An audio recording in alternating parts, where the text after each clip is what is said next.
Yes.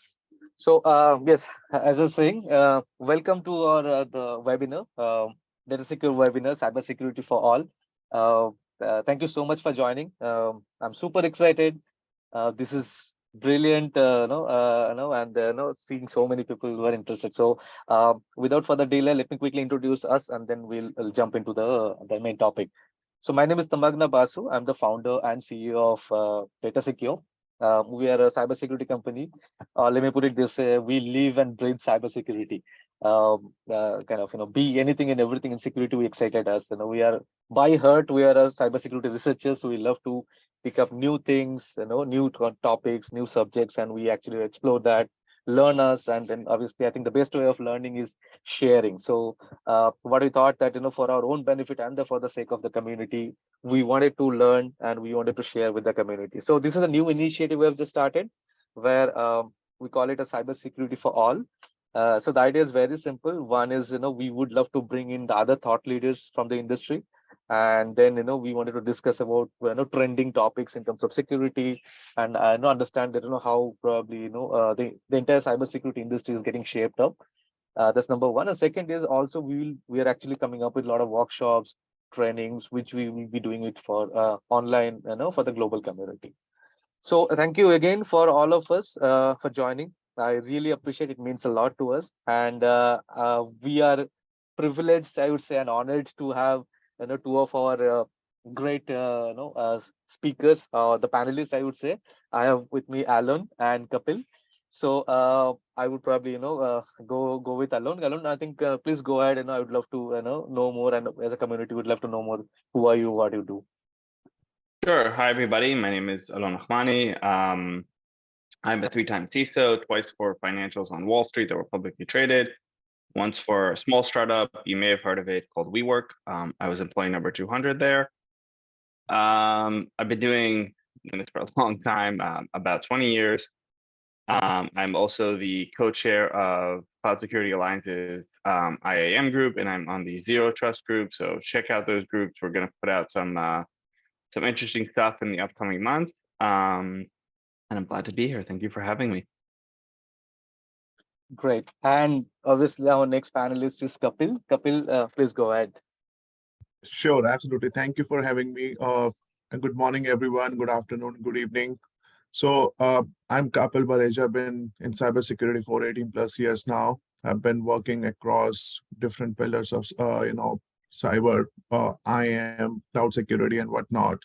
So I've been working in this space, helping in, strategizing some of the key topics which is right now been in hot topics these days about cyber threats, intelligence, and whatnot. So I've been working with various product-based firms, big fours and whatnot. But apart from that, I've been also with Alon.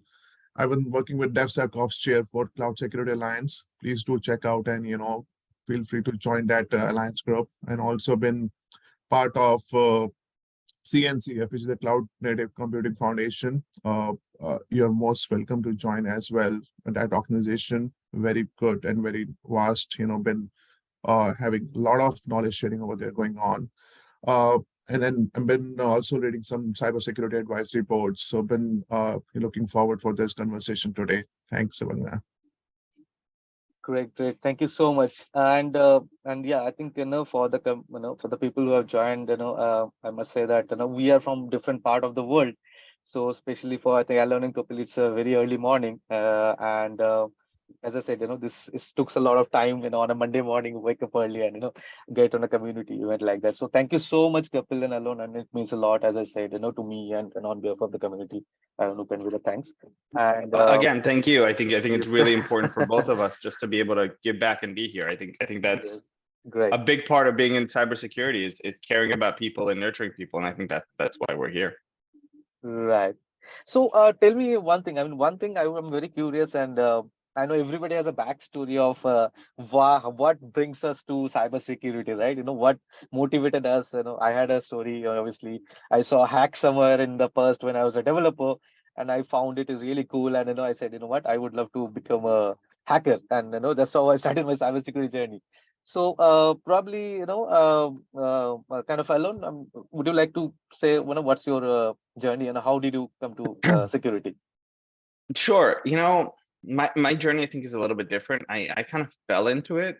So I've been doing tech literally my whole life. My summer jobs as a teenager was installing, if anybody, I'm probably going to date myself, but if anybody remembers like Bell and Howell mainframes and things like that, I did conversions to PCs, and IBM had an emulator and connecting that, and we'd walk in for a weekend. There'd be an office of say 200-300 people, changing out all of their desks from mainframes, putting PCs on everybody's desk, making sure it all works. I mean, we're talking before automation and before ways of automating any of this. Those were my summer jobs. I did a project for the post office one summer where we converted their microfilm to the big laser disc. So that was, stuff like that. Being from Israel, I had to do my mandatory service in the military. I did that for 3 years. I did my reserve duty as a police officer, and I went to school and I got an undergrad and a master's in business, nothing to do with tech. I came back to the States and I joined a startup that was doing ultra low latency, high frequency trading. Again, nothing to do with security. And we built the fastest market data feed for trading. We took it from the market all the way into your memory buffer. No, not even encoding it in IP in under 600 nanoseconds. Anybody who's from that field kind of understands that's a pretty big number. That's pretty amazing. But what I didn't do is I didn't put anything on our cabinets at the data center. And some friends from Goldman came over and were like, oh, here's how he did this, and here's how he did this. And within 3 months, they did the same thing. I joined another firm, which was the one I ended up being the CISO for. And 2 months in, I originally came in for how do we reduce latency and how do we increase trading? And we got hacked. And the owner came up to me and said, look, you were in the military, you understand law enforcement, you understand security. Congratulations, you're our CISO, go figure it out. And I fell in love with it. I mean, just like you said, it intrigued me because it's very different when you talk about cybersecurity and physical security. I mean, I had a hack somewhere else, and one of the board members said to me, I don't understand. How did they get in? We just put in a new security system. But did it not trigger if the windows opened? And I'm trying to explain to him, hey, they phished somebody, they got the credentials, they logged it. Wasn't getting it. I think that's the part that to me was incredibly fun or enticing. Was this is new. This is uncharted territory. This is not, physical security has been around basically since the age of man. I mean, you've had wars, you've had those are all physical security. With what we're doing, I mean, yes, we spoke about it in the 80s, and if you watch the movie War Games, you kind of saw where how it really started. But I think now is when cybersecurity is incredibly important, and understanding what now can be done. I think it could have been done before, but it wasn't as mass, and you didn't have governments behind it, and you didn't have other organizations. I think now is the time for cybersecurity, and I'm just really happy to be here.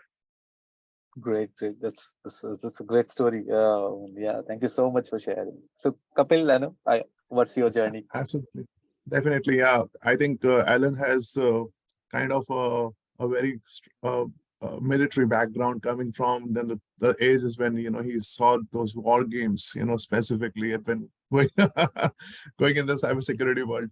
Yeah, but for me, while at my studies for master's degrees in computer science back in 2003, I found an interest in programming specialization and further risk management connected to the IT outsourcing, which was the new development at that time, and central part of the IT management in any company today, right, these days.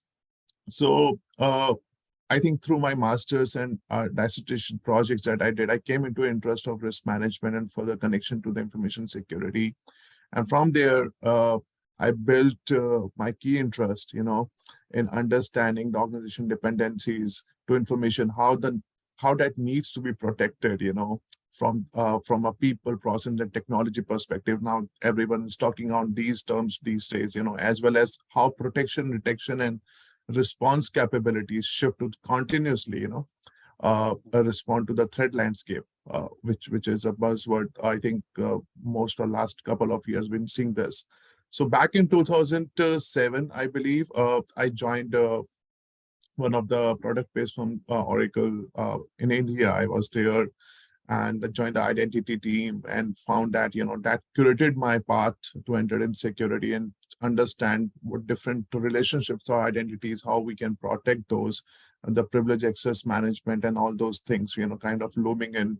And we are preparing a product, we are learning and putting our thoughts to that this is what we need as at an hour, and I think at that time, most of the firms have not been the startups not been, they kind of started doing understanding, but that time has kind of given, more in-depth knowledge about, what it means for in bringing a solid understanding of the business drivers and objectives to be able to succeed in that landscape. So I think this is my journey, but yeah, overall, I'm lucky enough to, get a good mentor and throughout my life to give myself some time to understand, what it requires for this, and then that's motivated me to come to cyber. Yeah. Great, great, great. Thank you so much for sharing. So Kapil, I think I'll continue with you on the next question. I think one of the most frequent question asked about, in terms of careers in cybersecurity, what kind of certifications can be done, what kind of courses, what kind of books, probably can be recommended. So do you have a wish list, or do you have like a favorite list which you wanted to share with us?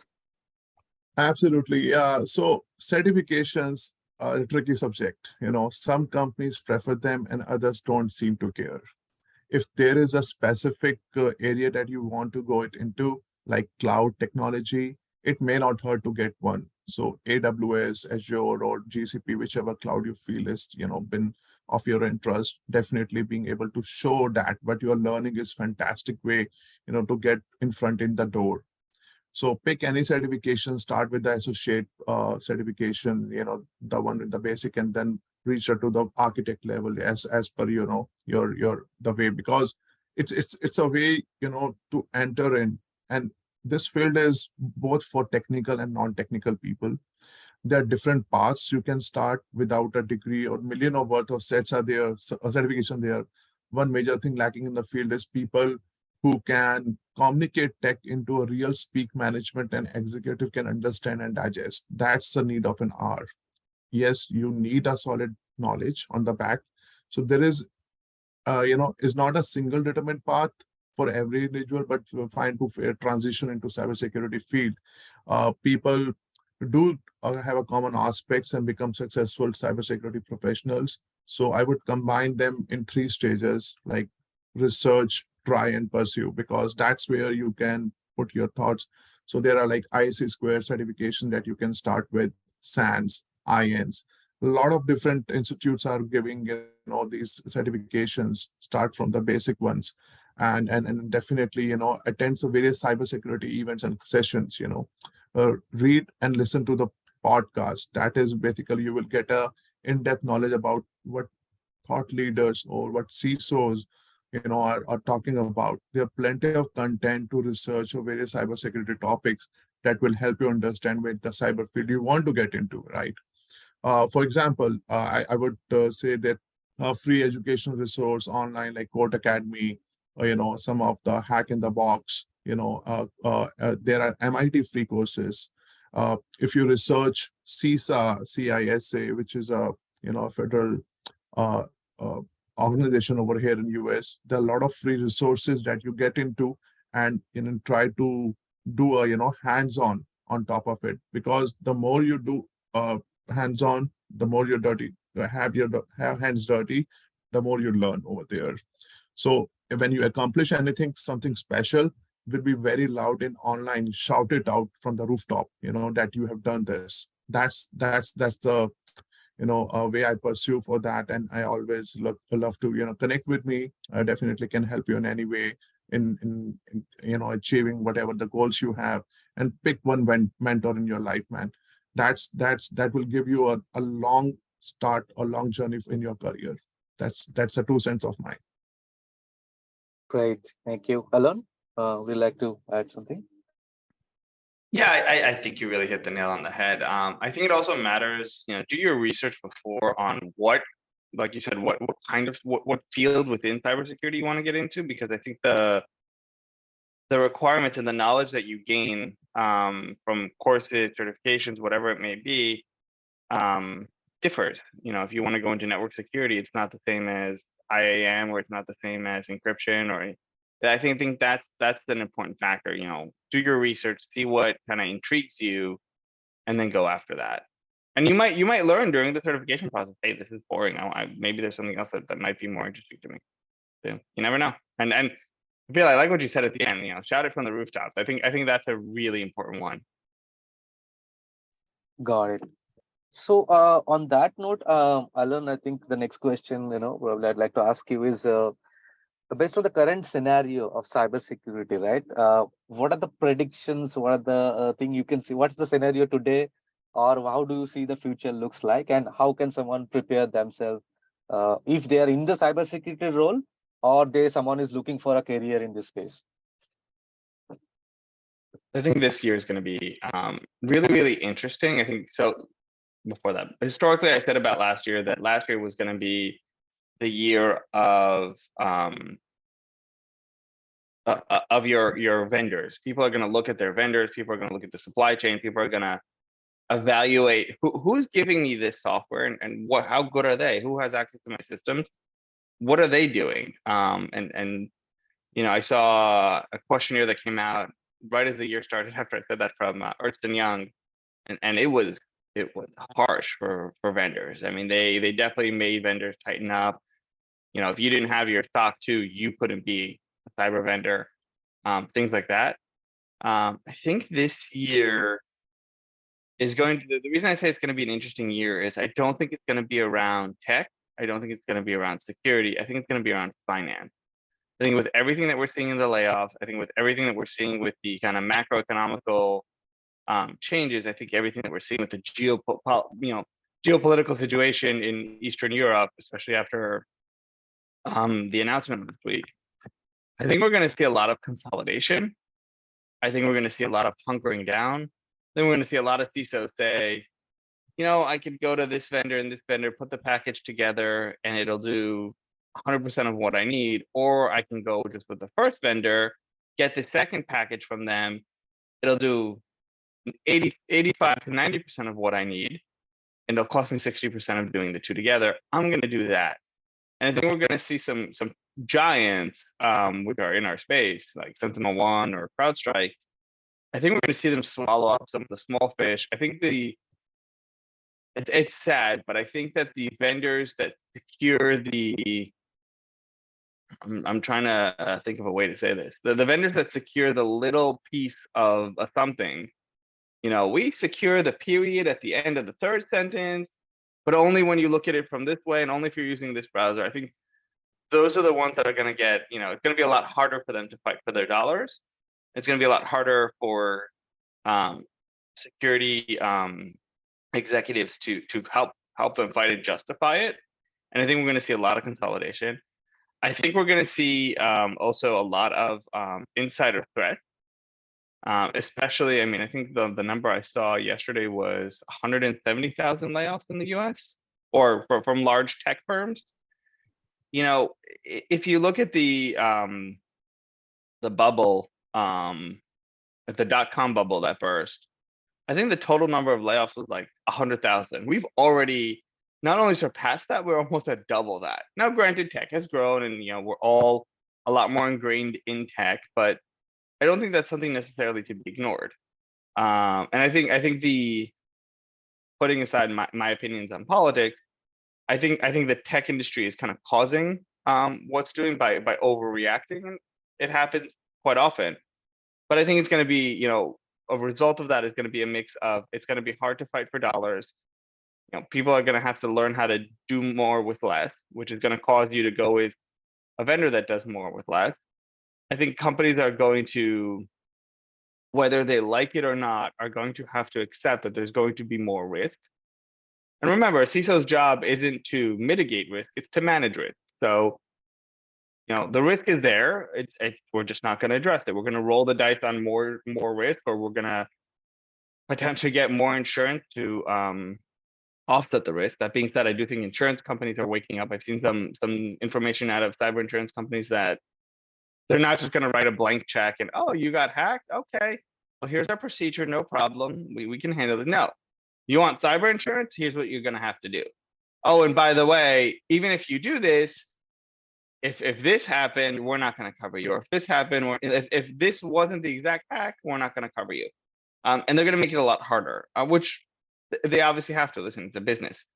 So I think that's kind of where the market is going to be. I think that's going to be the concentration. I do know of a lot of great tech that's being worked on and some really fun things. But I think this year that's going to take a little bit of a backseat to people understanding on how to do more with less, and it's a reset. I mean, this happens every few years. It's not necessarily a bad thing. It's just, here's how we're getting more. So. Absolutely, I echo the thoughts, Alan, what you just mentioned. And this year is definitely a volatile year and difficult year. I totally agree. The role of CISO is highly dynamic, and job is crazy, changeable, always taking up, the mantle of responsibilities that have traditionally fallen, solely to the CIO, which is act as a primary gate for tech department. And companies across sectors at this year, I think you're right, in particular concentration high tech, are shedding jobs and slashing costs to the weather, the next 12 months that we have to see and imagine what's going to be.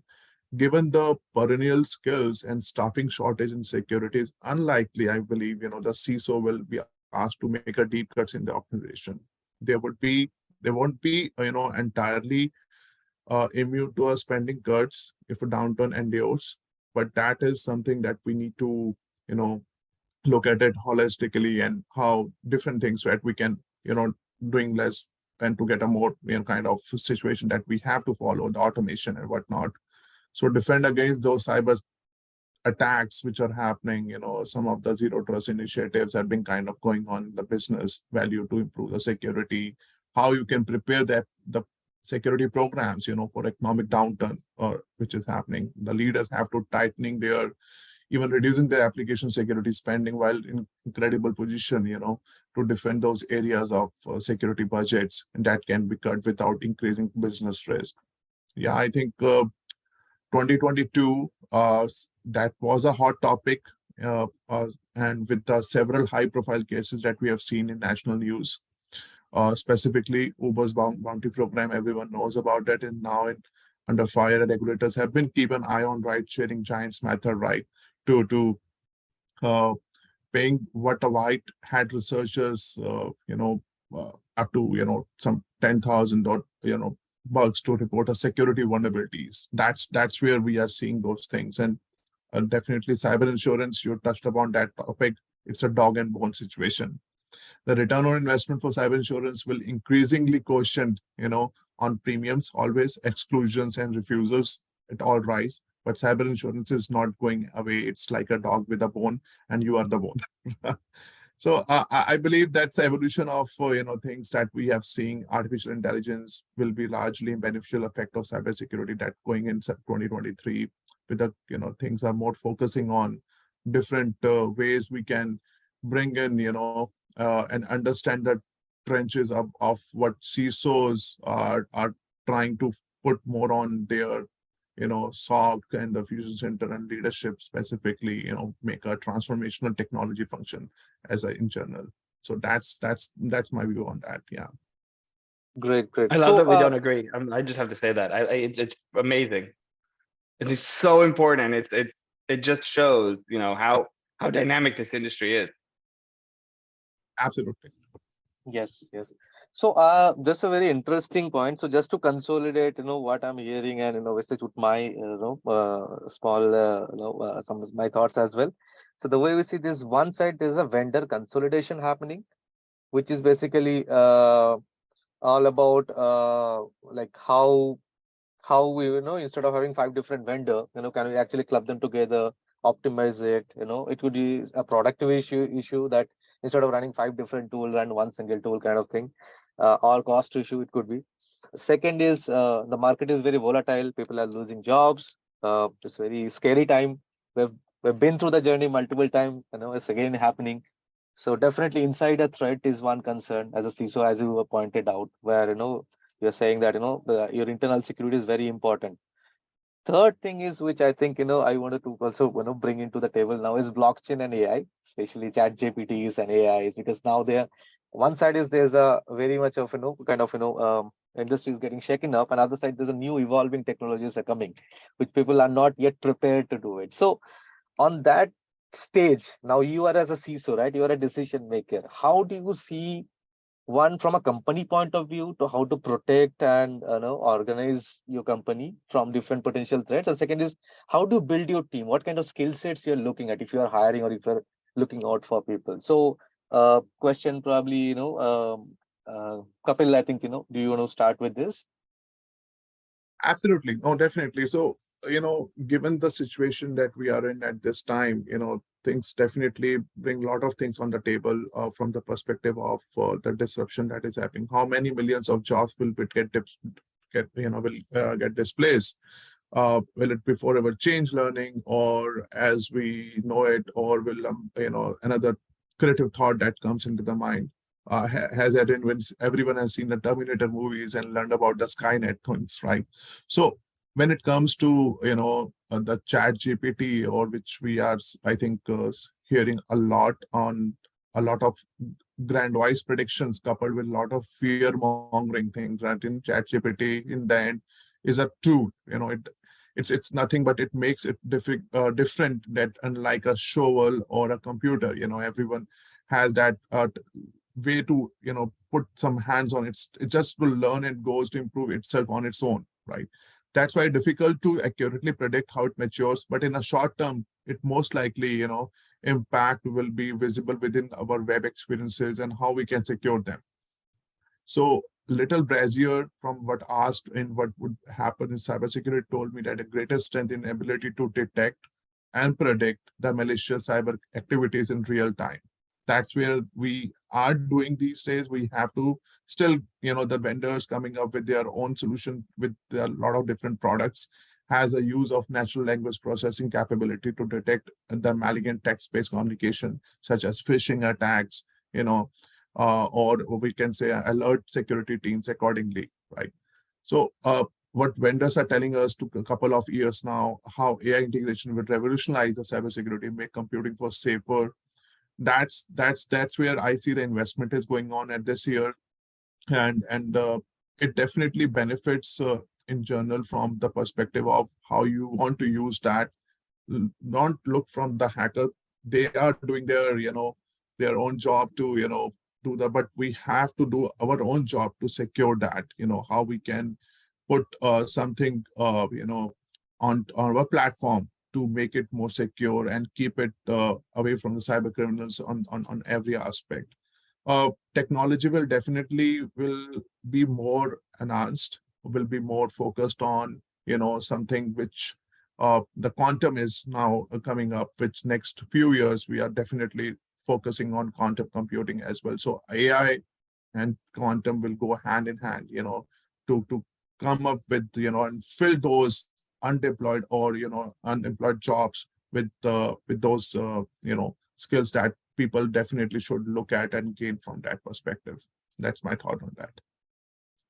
Okay, Alan. So I love ChatGPT, and I've been using it to learn about specific things that are very hard to find information on. You need to understand that ChatGPT has ingested so much information. And I actually used it to learn about a topic within cybersecurity that was very, very, very specialized. And I think there's 30 people in the world that understand it. You know, it's that's going to be a lot. And I used it to understand kind of the ins and outs because it's ingested the manuals, it's ingested the actual code, it's and I think that's where and that's why Google's afraid of it. That's exactly, I think, the intended purpose. I've used it, you know, to write a Super Bowl post for me on Facebook because I couldn't care less, and it said, "Oh, what an amazing game!" And that part's the fun part. I have been reading, you know, there are concerns about just in general how it can be used for malicious purposes. And it can, but it can in the same way that you can go and hire somebody to do it. You know, is it making it a little more accessible? Maybe. Is it going to be able to teach people how to do things? Probably. And I think that's the part. But I don't think that's something that necessarily needs to be policed or even frowned upon. I mean, at the end of the day, it's like Kapil said, it's a tool. It's going to be used, you know, in my opinion, as an educational tool. The AR part is the part that's going to, you know, teach you and get you the specific information that you're looking for, instead of kind of the mass answers that you get from you know, Google, where it won't be specialized enough or stuff like that. I see a comment came into the chat that ChatGPT can't give you code to hack social media. It can, it will. You just have to word the question right. That's all I'll say there. But it's the same way that you can go to a library and open a book and do your research and start studying. Is it going to make the information more accessible? Yes, but the information is already accessible, and there's nothing wrong with that. You know, at the end of the day, I've historically said repeatedly that cybersecurity is about people, not tech. And anybody who's looking at this as, you know, this is about technology and I need technology to secure, you don't. You need to understand how people think. You need to understand the mindset. Just like phishing. What is phishing? You're mass spraying out to people and hoping that that person is going to click. What are you doing with education? You're teaching your employees or individuals how to protect themselves. At the end of the day, this is all about people. And that's really what it is. So is ChatGPT going to make it more accessible? Yes. Is it going to, you know, is it something that we need to worry about? No, because at the end of the day, it's the same people that are doing things. Just like they can go on the dark web and buy something. You know, there's literally malware as a service that runs on servers that people can use. I don't see ChatGPT any different than a solution like that. Somebody put a credit card or crypto wallet or whatever it is in, get auto charged, and have a hacking business on the side. Is ChatGPT going to help nation states that, you know, or hackers that are sponsored by nation states be able to hack it anyway? No, they already know what they're doing. So may help the novice a little bit, but I'm all for making information more readily available, teaching people. You know, I think it's a great thing. So that's my 2 cents on the topic. Great. Thank you. So I have a follow-up question on that, and you know, it's a very specific question, which is, as I said, now, one is when you see this ChatGPT and all these technologies coming, right? So there are a lot of interesting thought processes there. One is a lot of people are saying that might replace a lot of jobs in the industry, and also I'm seeing a lot of companies you know, where they are actually telling the employees not to use ChatGPT, or they're blocking them, right? So they're blocking the usage of ChatGPT, you know, into the space. So do you see from a security point of view, ChatGPT, you know, can cause more damage, especially on this you know, situation where it's a very turmoil, you know, is going on in the industry? So Alan, probably, you know, do you want to continue? So sure. You know, so I'm going to equate this to something else for a second. When I was at WeWork, I pushed very heavily on automation, and I got answers from. So I'll explain a little bit about what we were doing and how it was done. I had a team of 25 network individuals who were incredibly bright, incredibly smart, and they were sitting there all day on a Cisco switch. Those are familiar with Cisco, doing conf-t, switch port access, VLAN, and that's all they did was change VLANs day in, day out, and just do tickets like that. And I looked at them and I said, listen, you guys I mean, we're talking people who are CCNP, CCIE, very bright individuals talking about certifications from before. I just, I couldn't fathom the fact that forget how much I was paying them. That didn't matter. It was more that I had these people, I had bigger network problems, but I couldn't get them away from doing this because our customers needed, VLAN changes. So what I did was I hired an outside firm. I said, listen, here's what I need. We have an app, we have, build a gateway that's going to collect from an app, change, write the code and change, access the switches, and here's the map, and we'll do everything for it. And then close out the ticket and add it to billing to make sure we're charging for the right, whatever it is that we did. And the network team that was doing this looked at me and said, but why? Do you want to take away our jobs? Like they saw job security in it. I said, no, I want to, you guys are an incredible resource. I want to use you guys because I need to architect 50 more buildings and I want to make sure that we're doing it right. I don't want to do it. I'm not a CCIE. You guys are. Why are we wasting our time? Why am I wasting your time on these mundane tasks? I equate it to Ford and the assembly plants, where one job was to turn the screw. If you saw the old Charlie Chaplin movies, you know what I'm talking about. A robot can do that. I don't need a person to do there and sit there all day and screwing in the same screw. It's incredible misuse of time.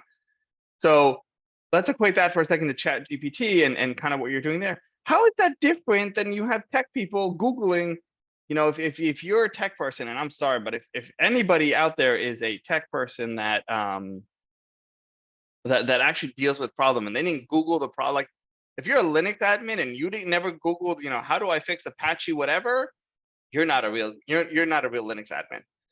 So how is it different? Why don't we just block that and block DigitalOcean and all these other websites that walk you through the process? ChatGPT is just doing it in a more efficient way. That's really the difference of what it does. So I think that's the incredibly important part. I'm also, I just want to acknowledge the chats here. Somebody said that, some of their colleagues, ChatGPT is blocked in their exams. Google's blocked in their exams too, probably. I bet you they can't go to DigitalOcean and see how to set something up. That being said, I see ChatGPT as the kind of the tool that will be used when you have an outage and you're looking for a quick way to fix it. You're probably going to check there first. You'll go to the logs, you'll go through the process like you usually do, and maybe somebody's going to automate that. That definitely could be. But I don't see it in replacing the bigger thinking of architecting, of using it in a way of like, you can't use it that way. Like you can, I don't think the answer is going to be as good. And I've noticed that when I ask ChatGPT something and I come back a half hour later and I ask the same question, Right. answers totally different. Yes. I think, to me and Kapil, I think I would like to hear your thoughts also on that. But I think, it's just bar has been raised now. It's just the evaluation metric has to be, now upgraded. It's no longer the probably conventional way of exams and evaluation may not be valid in this space because there is a more efficient way of finding answer has exist today. So either you change the process of evaluation or you live with it. So that's how I take on that. But yeah, Kapil, what's your thought on this? No, I definitely, echo your thoughts, what you just said. And Alan, that's where, I see this thing, that cybersecurity industry is definitely recession proof. Okay. The professionals are not, but they are kind of, if you know the things better, you will definitely know how you will, see through and manage yourself in that ocean, which DigitalOcean that Alan mentioned. But CISO can always outsource and move to the managed services model for their security needs and cut their costs and jobs at the same time. Similarly, what I see, the AI might prove an attractive alternative for some, things that why hire a full-time security analyst when AI will do that job. It does not mean that like that. You need still a person to program that and, script that and learn, how it basically matures over the period of time. So I believe those jobs will still stay intact. And it kind of replaced the automation part, but you need some skilled resource to, build that program, build that analogy to, to make that happen. That's where I feel, it's not going anywhere. The tool has a lot of improvisation that needs to happen. We are waiting for the version 4 this year sometime. I think second or fourth quarter we'll see, but the current version that, or the things that we are seeing it is just, the noise. I believe it's nothing going to, make a significant change in an industry and from the cybersecurity point of view. But at the same time, you need to be prepared that if something goes, you have something in your hand that you will learn or put your knowledge on top of building that skill and build that program. Lot of things are there. I think I just heard last week that Chrome has a lot of ChatGPT plugins now. You can install and can play it with around. But at the same time, what it means that browsers are everything has been kind of, they're making it more friendly from the perspective that yes, the professionals should also understand the way how it works and how it engage with other models. But yeah, this is just what I'm seeing, and I think the more you learn, the more you practice, the more you think, that's where you kind of gain your skill in this market. Got it. And Kapil, I think the next question on that same point, what you said, the cybersecurity is a recession-proof industry. That's a very strong point. But as people, I think we have to upskill ourselves because the technology is evolving. As we were talking about ChatGPT and then centralized version to decentralization through blockchains and all this. So my question to you, let's say as a leader, right, as a decision maker, when you are hiring, let's say a candidate, what kind of specific skill set or qualities you're looking at? So from a career point of view, people who are there, they're looking for job or probably build up a career. What is that you can suggest, what kind of skill set qualities you would be looking for someone like you at the position you are in? Absolutely. So I would definitely suggest, in people first, definitely, from the technology point of view, I always admire to have a logical skills, and that's that topic that we had discussed before. The soft skills, that's the first aspect of everything which you can do, and how you can facilitate that technology, the way you learn the things and put your thoughts on top of it is measurable for me to understand how the employee can be trained and can be focused. So put yourself on the shoes that you need to make your hands dirty, learn always, plan, do, and act, that kind of situation, that always comes into my mind. People who have that tendency to put your focus on, not even taking a theoretical knowledge, which I think it's now outdated, deprecated for me. But people who knows, even a fresher from the college, out from college, knows, how you can put that idea onto the table, and something which can come up from the perspective of how you can configure certain things and learn and shield yourself, from the perspective of that, yes, this is my field that I want to get in, whether it's technical or not technical. Put your 100% thoughts on that, start working on that, make yourself aware about what's going around you. That's the biggest differerentiator, in terms of minimizing your risk into the market. Because if those skills that comes in, whether it's you want into designing a security program, or you want to put in thoughts on identity and access management pillar, there are different pillars, different things that you can do it in cybersecurity. Pick one and engage in that. As I mentioned about the cloud thing, a lot of things are going on cloud. Pick any certification, do the mastery over there, put your thing and get into that. That's where you need to put, ensure yourself that can realize, and it will take you long term, definitely, I would say. Got it. So what I'm hearing is, you're more recommending from cloud security or infra security point of view, because at the end of the day, whatever I run, underlying is there's an infra, and there is a need of protecting the infra. So cloud is the go-to infra, and depending on the platform, AWS or Azure or GCP, you can pick up your certifications, right? Absolutely. Those definitely can help you in making yourself aware about that. Alan, what's your thought? Any specific skills you would recommend? So before that, while I agree that I want to make sure I word this right. I don't think any job is truly recession proof. I think cybersecurity is. I'm equating it to the medical profession. If you're sick, recession or not, you're going to the doctor. If you get hacked, you're going to go to somebody who can help you.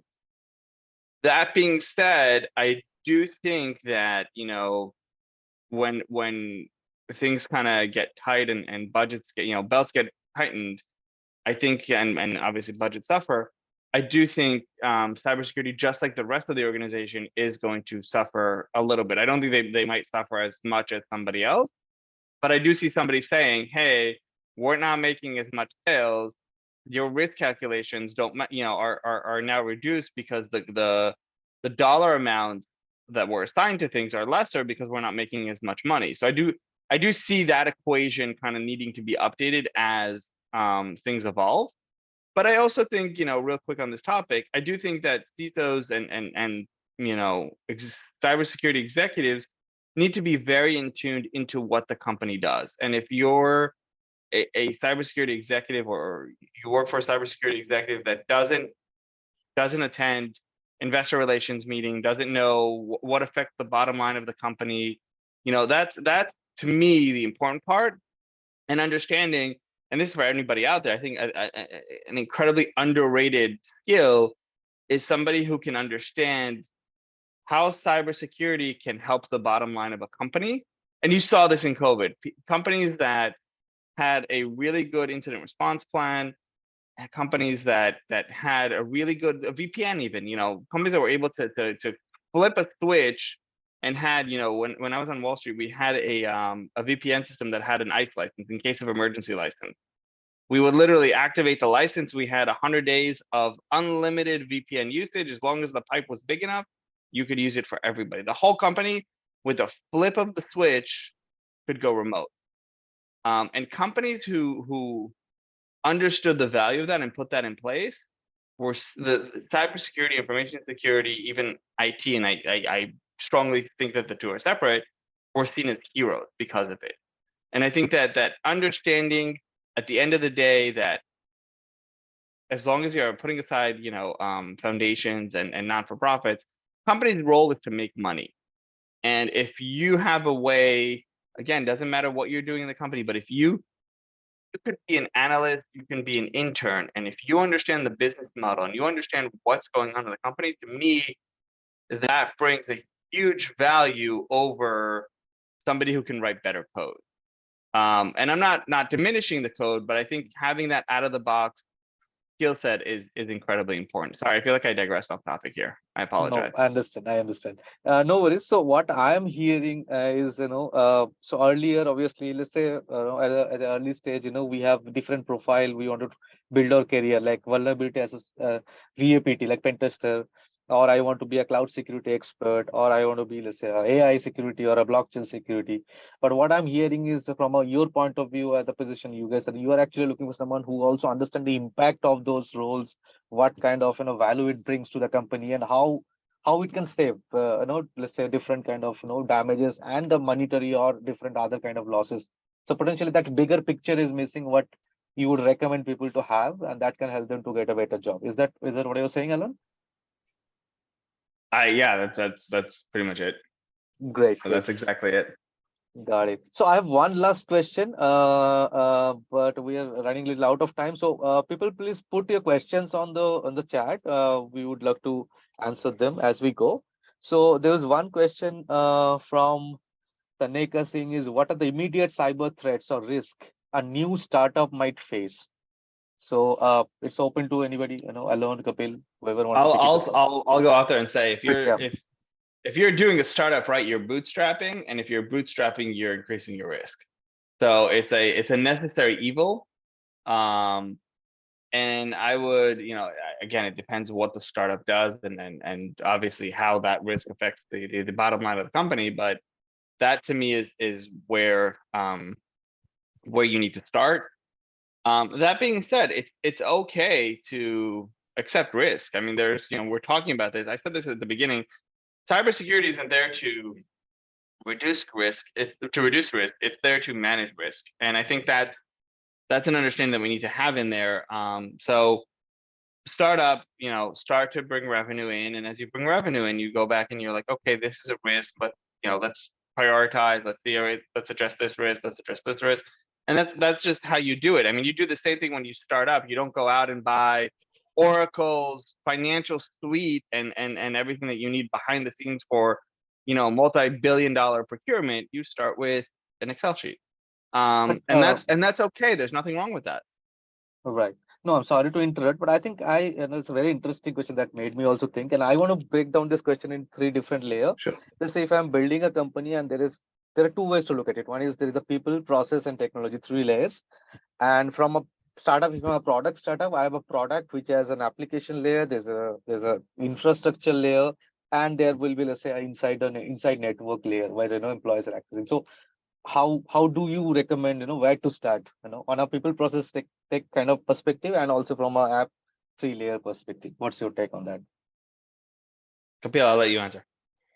Sure, absolutely. So I think from the perspective of people, process, and technology, the startups specifically have every single thing from people. You have been bound to keep your privileges or identities to be secured enough, right? That's the first important thing.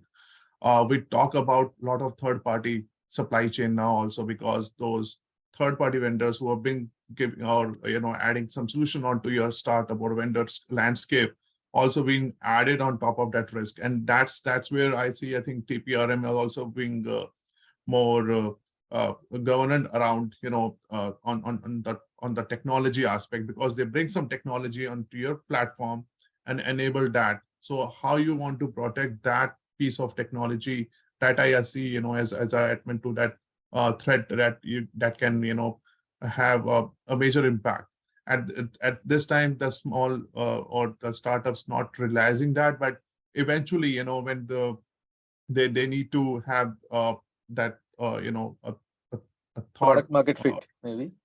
Exactly into that.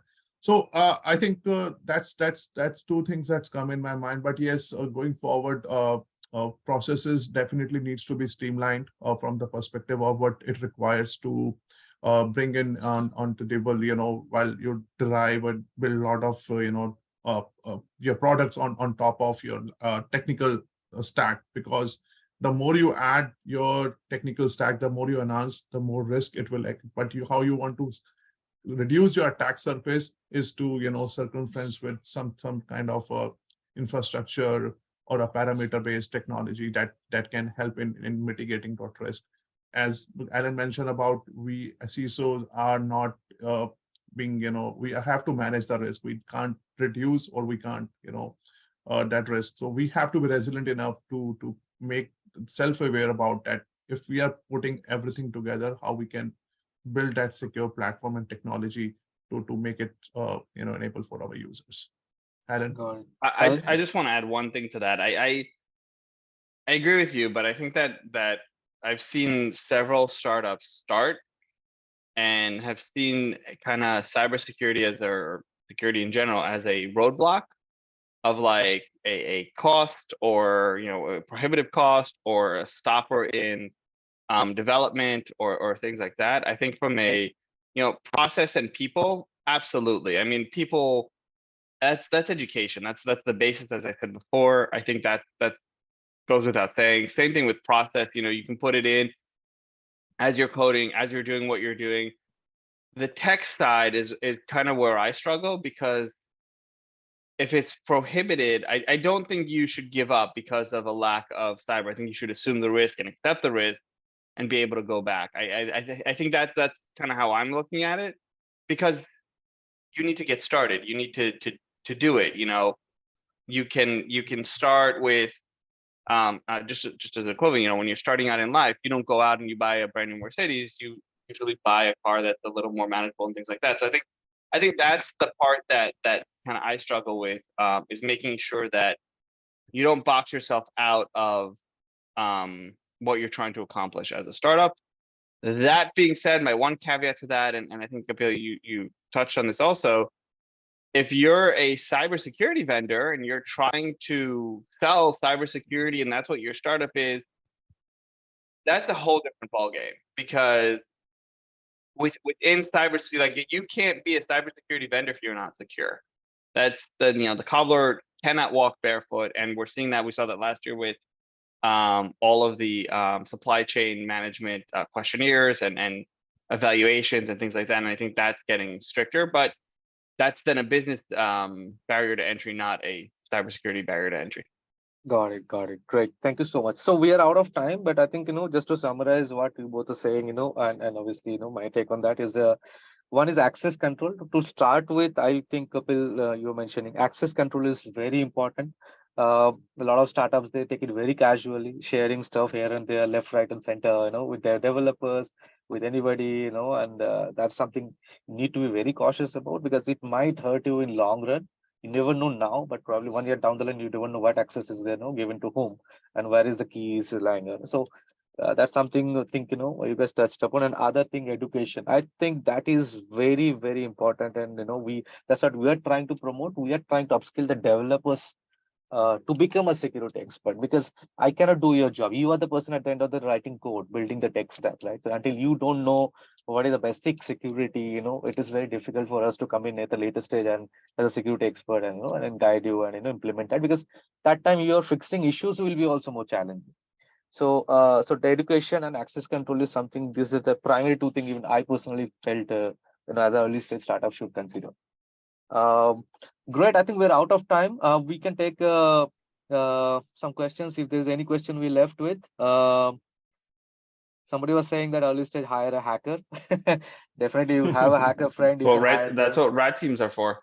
Yeah. Or you can get an advisor also. You can get a cybersecurity advisor. Someone can come in and then guide you also. That is another way. And I think Kapil alone, they definitely start very open to, help the community and, they as an advisor and all this. So definitely you guys can reach out to them. They're very available. So, yeah, I would like to stop here.